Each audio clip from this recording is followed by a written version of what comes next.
નમસ્કાર સરળ એફ વતી હું રામભાઈ તમારું સ્વાગત કરું છું. લઈએ કોટન કપાસ અને કપાસ બજારની માહિતી. તે પહેલા જે ખેડૂત મિત્રો નવા હોય છે અને સબસ્ક્રાઇબ કરી બીજા ખેડૂતોને ભાગ તમે શેર કરી શકો છો વોટ્સઅપ ગ્રુપ અને ફેસબુક પેજ દ્વારા. અને ભાગ તમને સારો લાગે તો ભાગને લાઈક અવશ્ય કરો જેથી અમને તમારા તરફથી પ્રોત્સાહન મળતું રહે. कपास बाजार का दिन का ये दूसरा भाग है जेमा हिंदी लैंग्वेज में प्रथम माहिती आपवामां आवशे, बाद में गुजराती में माहिती आपवामां आवशे. हिंदी और गुजराती दोनों किसानों के लिए आज के दिन के लिए ये फैसला लिया गया है. एक पार्ट में दोनों भाषा में अनुवाद किया हुआ है. शॉर्ट कवरिंग से कॉटन में तेजी. अंतर्राष्ट्रीय कॉटन एडवाइजरी कमेटी के आगामी 2024-25 सीजन के अनुमानों से प्रेरित गिरावट के बाद कॉटन कैंडी की कीमतों में 0.13% की मामूली तेजी 61,616 यानी कि 61,760 पर शॉर्ट कवरिंग के कारण आई है.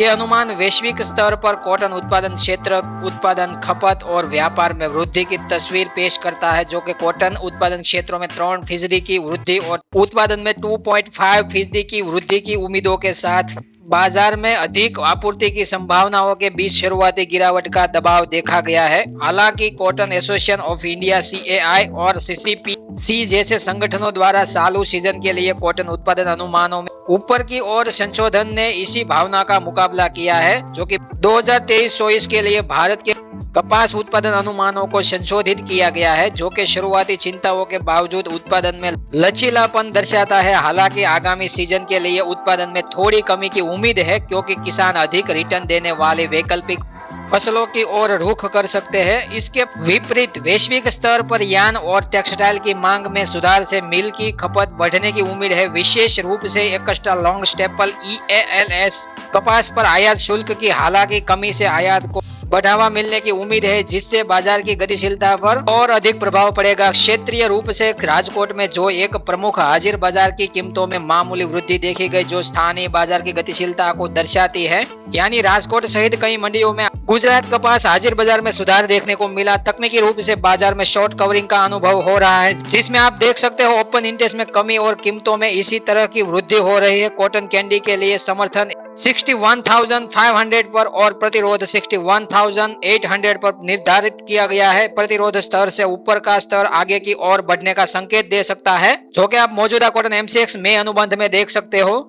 जबकि समर्थन स्तर से नीचे गिरने पर 61,350 के आसपास निचले स्तर का परीक्षण हो सकता है, यानी 61,350 રૂપિયાનો છે MCX કોટન વાયદાની અંદર છે તળિયાનો ભાવ પણ જોવા મળી શકે છે. જોઈએ તો એક તકनीकी संकेत कॉटन कैंडी के लिए सतर्क लेकिन संभावित रूप से तेजी के दृष्टिकोण का सुझाव देते हैं, जो बाजार की धारणा और आपूर्ति मांग की गतिशीलता पर निर्भर करता है.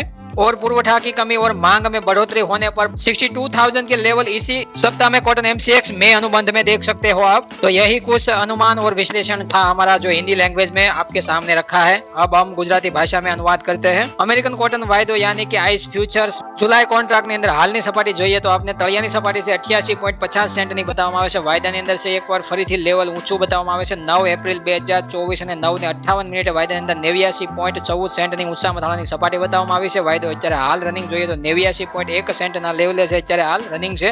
વાયદાની અંદર જોઈએ તો આપણે લેવલ સારું એવું બનેલું મજબૂત સ્થિતિ 2 દિવસથી જોવા મળે છે, પણ આજે રાત્રે અથવા તો આ અઠવાડિયાની અંદર 90 સેન્ટ ક્રોસ કરે અથવા 90 સેન્ટના ભાવ બતાવે એવી આપણી ધારણા છે, અને લગભગ એ આશા ઉપર ખરો ઉતરતો આપણે જોવા મળી શકે છે. વાયદો છે આપણે મજબૂત સ્થિતિમાં અત્યારે હાલ છે જોવા મળે છે.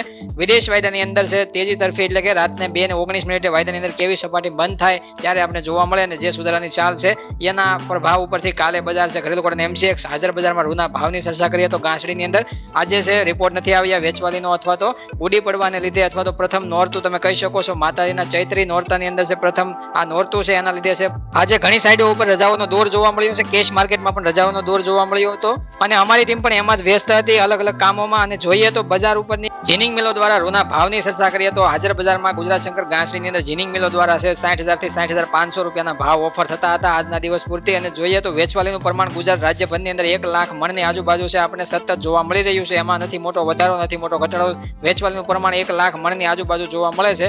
એના લીધે છે આગામી સમયમાં, એટલે કે થોડા ટાઈમ સુધી વેચવાલીનું જ્યાં સુધી પ્રમાણ ત્યાં સુધી બજારને થોડુંક દબાણમાં બનાવી રાખશે. બાકીની છે વધારે પડતી વેચવાલીનું પ્રમાણ છે ઘટશે એટલે બજાર તરત જ આપણને ઉપર આવતું જોવા મળશે તેજી તરફી. કપાસિયા બજારની ચર્ચા કરીએ તો કપાસિયાના ભાવની અંદર છે મણે પ્રતિ 20 કિલોના ભાવ છે બી ગ્રેડ ક્વોલિટીમાં છે 500 રૂપિયાથી લઈને 555 રૂપિયાના ભાવ છે આપણે જોવા મળે છે. A1 સુપર ક્વોલિટી કપાસિયાની અંદર જોઈએ તો આપણને ભાવ છે 550 રૂપિયાથી લઈને 500 95 અને 600 રૂપિયા સુધી સારી ક્વોલિટીમાં 1 મણના પ્રતિ 20 કિલોના ભાવ કપાસિયામાં જોવા મળતા હતા. કપાસિયામાં છે 5-10 રૂપિયાનો ક્વોલિટી વાઇઝ છે સુધારો વધારો છે જોવા મળતો હોય છે, જે સોદા પાડવા માટે છે 5-10 રૂપિયા વધઘટ કરી અને માલ છે વેચાણ થતો હોય છે.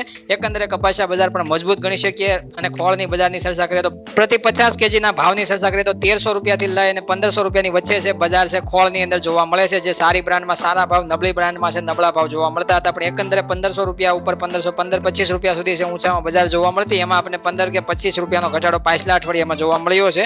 આ અઠવાડિયામાં છે આપણે કોઈ ઘટાડો નથી જોવા મળતો. સ્ટેબલ ખોળના ભાવ ચાલી રહ્યા છે. 1300 રૂપિયાથી લઈને 1500 રૂપિયામાં પ્રતિ 50 કેજીના ભાવ છે આપણે એક બેગના જોવા મળે છે. તો આ તમામ માહિતી મિત્રો હિન્દી ગુજરાતી બંને લેંગ્વેજમાં આપવામાં આવી છે. ઘણા બધા ખેડૂત મિત્રોની હિન્દીમાં પણ ફરમાઈશ આવતી હોય છે અને ગુજરાતી તો ડેઈલી ભાગ આપણે આવતા જ હોય છે. એટલા માટે બંને માહિતી એક ભાગમાં આપવાની ટ્રાય કરી છે. તમને પસંદ આવી હોય તો મિત્રો લાઈક કરો ભાગને અને બીજા ખેડૂતોના શેર કરી શકો છો. मैं रामभाई मिलता हूँ आपको नए एपिसोड में नए अपडेट के साथ. तब तक के लिए जय जवान, जय किसान, जय भारत, जय ठाकर.